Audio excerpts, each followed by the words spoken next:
Comment pourrais-je me détacher de ce que je n'ai pas encore vécu?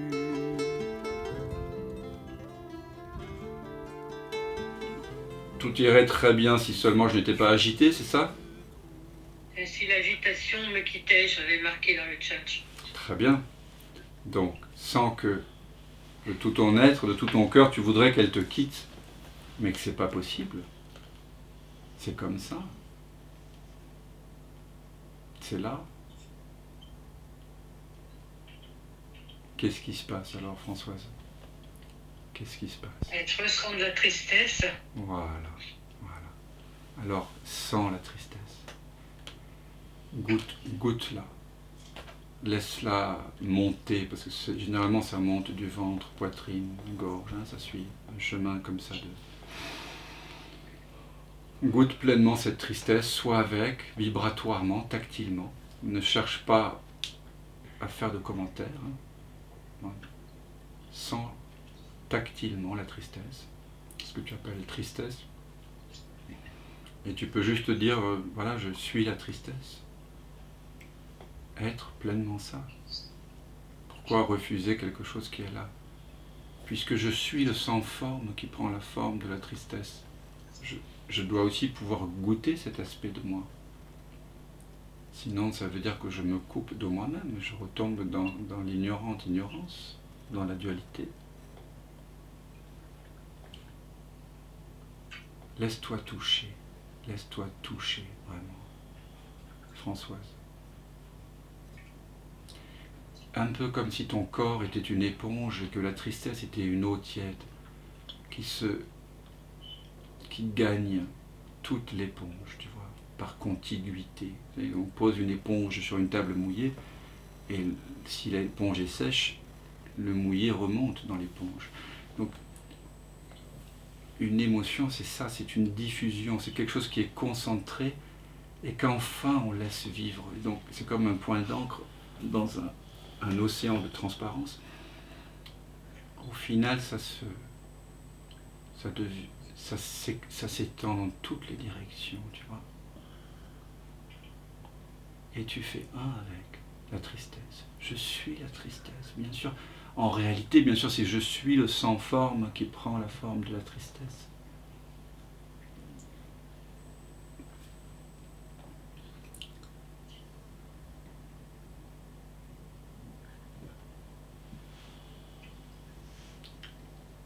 Et c'est très puissant quand 60-70 personnes se mettent à sentir, à être vrai, à être authentique. C'est beau. Voilà. C'est honnête, c'est authentique.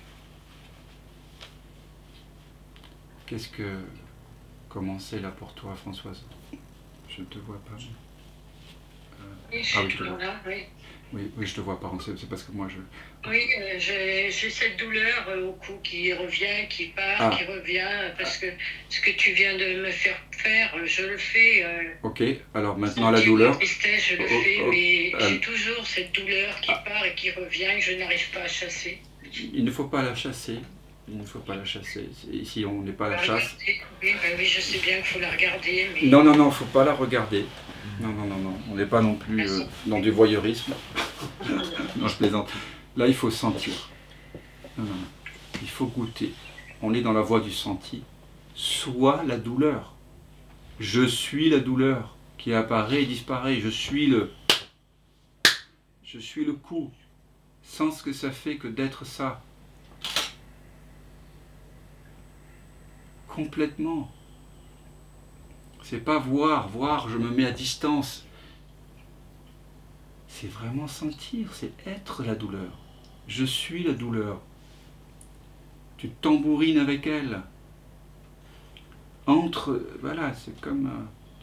tu te fais toute petite et tu entres dans la douleur. Puis c'est infini la douleur. Il n'y a pas à la chasser, il n'y a pas... C'est même... L'appelle même pas douleur, sensation. Goûte-la.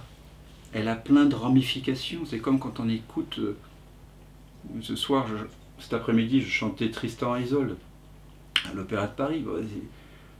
Bon, on aime ou on n'aime pas, mais la musique de Wagner, il y a des couches, il y a des moments magnifiques, il y a différentes mélodies, il y a une trame, mais différents niveaux.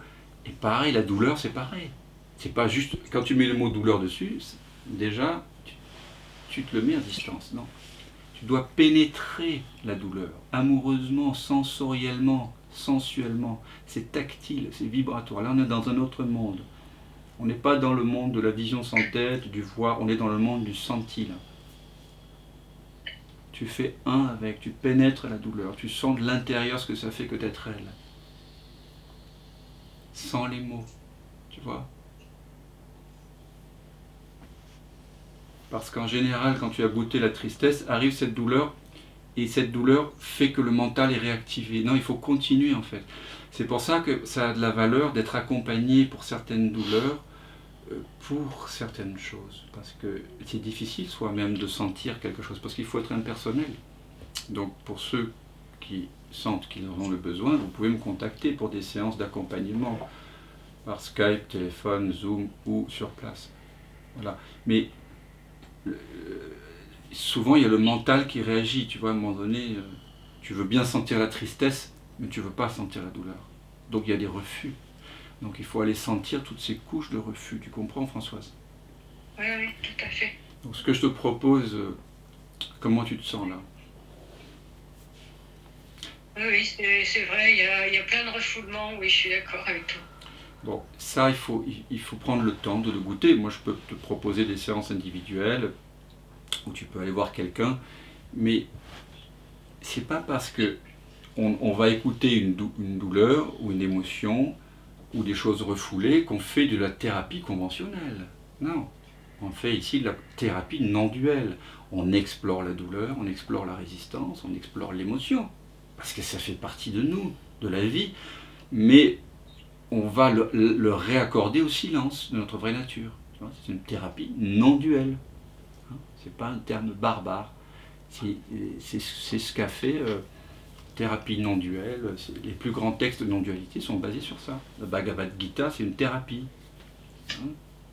Il utilise d'ailleurs plein d'outils. Krishna, à Arjuna.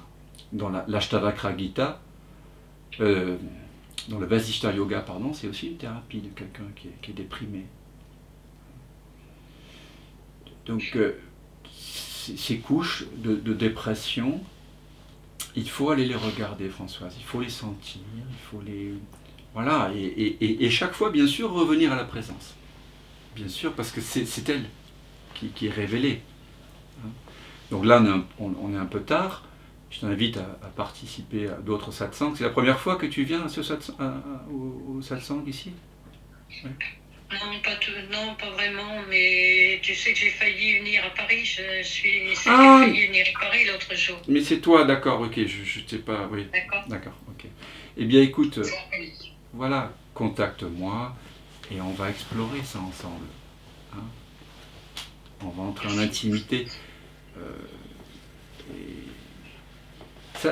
La voie de l'unité, elle a ceci d'extraordinaire que non seulement c'est très simple, ça ne demande pas de qualification, ça ne vous demande pas de lire les 108 Upanishads, hein, vous pouvez, mais vous n'êtes pas obligé. Ça vous demande aucun prérequis, ça vous demande juste d'être honnête. Non seulement ça guérit le corps de nos comportements névrotiques, ce que j'appelle une névrose, c'est au sens habituel, c'est-à-dire des choses que nous pensons et des actes que nous avons pour compenser un sentiment de manque. D'accord ? Donc ça guérit ça, et en plus ça nous ramène dans la présence. Donc, quoi de plus beau? Alors, merci à toi Françoise, belles explorations à vous tous, et nous on va continuer ici, on a une petite soirée, donc vous êtes toujours bienvenus ici sur place si vous êtes dispo. Mais merci pour votre présence. Merci beaucoup Dan. Merci. C'est moi qui vous remercie. Merci Dan. Merci Dan. Voilà, et tout le monde ici est avec vous. Bonne soirée. Bonne soirée. Voilà. En vision sans tête, voilà. Bon. Allez. Soyez sages. Hein. Bye bye. Bye bye. Au revoir Anne-Elisabeth, Fabrice, Bonsoir à tous. Cécile, Merci Dan. Jean, Eric et Florence. Ils sont mignons comme tout. Ouais, Ils sont adorables. ils sont adorables. Merci, merci à vous. Hein. Merci vraiment. Merci. Ouais, tu nous le mettras en ligne celui-là. Quoi? Tu nous le mettras en ligne celui-là. Ah bon? Ouais, c'est vrai. C'est simple, non, de sentir. Tout est là en fait. Ça veut dire qu'on peut sentir n'importe quelle émotion. Si on va dedans, elle nous révèle notre vraie nature. C'est incroyable. C'est simple. Ça veut dire que ce à quoi on résiste le plus, c'est notre porte le plus directe vers le paradis. C'est dingue. Je ressens du désir, j'ai de l'avidité, j'ai envie de sexe, j'ai envie d'argent, j'ai envie de... Ok, mais est-ce qu'on va avoir le courage d'aller dedans? Sentir. Juste sentir ce que ça fait vibratoirement. Parce que quand on a envie de quelque chose, un désir, il y a une tension qui va avec le désir. Il y a une peur. Il y a le désir d'un côté, il y a la peur de l'autre. Le désir d'avoir de l'argent, du sexe, du divin, tout ce qu'on veut, du désir. Et l'inverse, c'est la peur. Moi, je suis à la fois, je m'exprime en tant que la peur et le désir, mais je suis fondamentalement ni l'un ni l'autre. Ça, c'est l'enseignement. Je prends la forme tantôt du désir, mais aussi de la peur. Parce que si je ne ressens pas les deux, j'ai un mental qui est déséquilibré. En fait, je me la joue, quoi. Je suis toujours dans le désir, toujours dans la peur, je suis toujours la victime, toujours le bourreau. Non, c'est pas possible. Parce que la dualité, elle fonctionne par paire. Hein. Elle ne peut pas avoir l'un sans l'autre. Mais essentiellement, bien sûr, je suis ni l'un ni l'autre. Parce que j'ai conscience du désir, j'ai conscience de la peur. Donc je ne suis pas le désir, je ne suis pas la peur. Mais je peux aller sentir. Faut pas avoir peur. C'est pas vader rétro satanas. Là, c'est là qu'on produit les grands déséquilibrés. C'est là qu'il y a des... C'est là qu'on devient véritablement violent, quoi, en fait. Quand on résiste, quand on ne reconnaît pas. C'est pour ça que c'est dingue que la religion voile, empêche. Comme si sentir était dangereux. Il n'y a pas de problème avec le fait de sentir. Ce qui est problématique, c'est l'histoire que l'on surimpose dans cette présence. Ça, c'est problématique. Mais le sentir, c'est innocent. Comme l'animal, l'enfant, on sent. Donc on peut sentir le désir, sentir la peur, sentir la pensée, tout sentir. Et quand on sent, on est directement en contact du divin. Parce qu'il n'y a pas de dualité dans le sentir. Vous ne pouvez pas sentir et penser à la fois.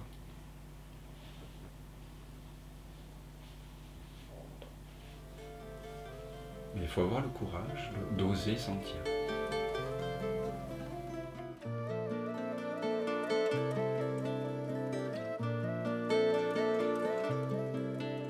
On ne peut lâcher que ce que l'on a tenu.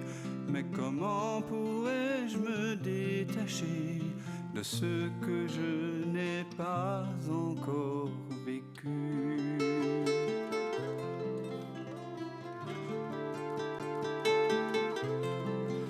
Peux-tu fuir ce qui te trouve et couper le fil ténu de ce pressentiment qui t'éprouve au cœur de cette absence reconnue?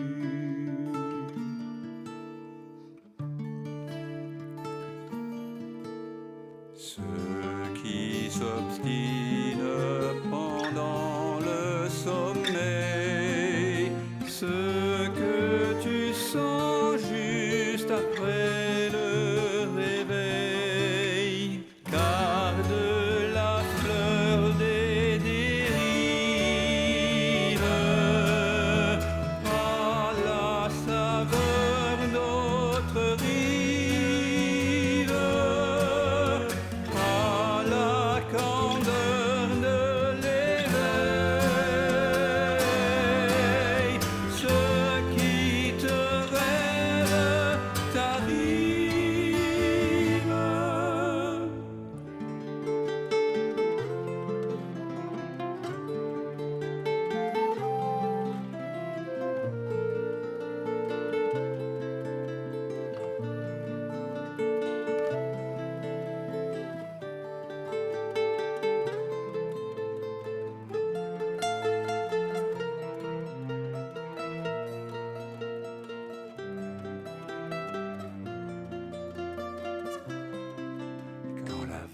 se prépare à noyer ton ventre ému. N'aie pas peur, il n'est jamais trop tard pour accueillir le souffle de ta mue.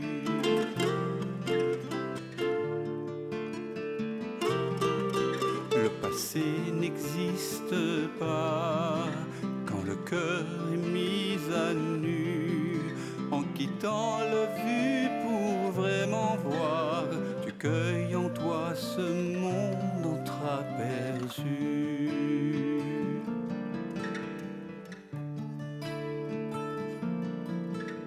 Ceux qui persistent pendant le sommeil, ce que tu sens juste après le réveil, garde la fleur d'autres rives et la beauté des dérives,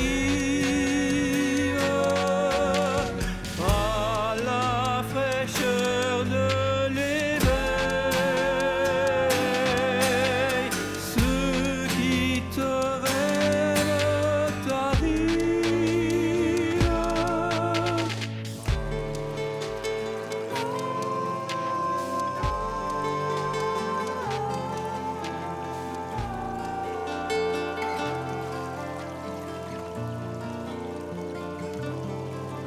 On ne peut lâcher que ce que l'on a tenu, mais comment pourrais-je me détacher de ce que je n'ai pas encore vécu?